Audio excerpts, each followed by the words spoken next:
Esse é a vida da tua filha, meu Deus.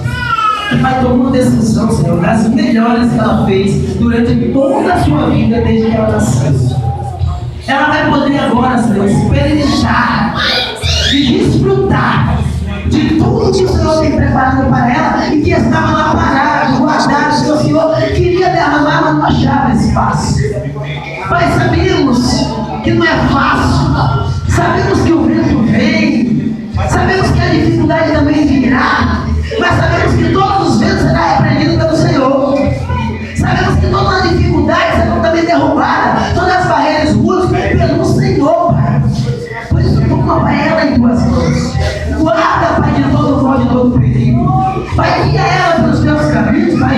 Ensina como ela andar, como viver, como as decisões dela, Pai, agora nas tuas mãos, Pai. Tudo aquilo que ela está precisando, Pai, que o Senhor sabe que ela necessita. Tudo que está fora do lugar, tudo aquilo, Pai, que entristecia o coração dela, Pai, vai colocando agora tudo no lugar, Senhor. Vai derramando as bênçãos sobre a vida dela, porque o Senhor tem bênçãos preparadas para cada ser humano. Mas enquanto a gente não dá um passo, o Senhor também não derrama essas bênçãos.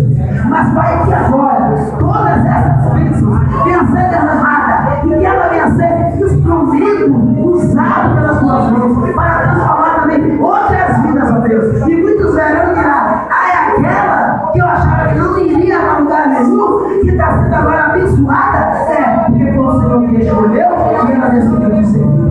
Guarda a tua vida de todo mal. Eu quero abençoar a vida dela. Em nome do Pai, do Filho e do Espírito Santo. E a igreja diz: amém. Vamos aplaudir.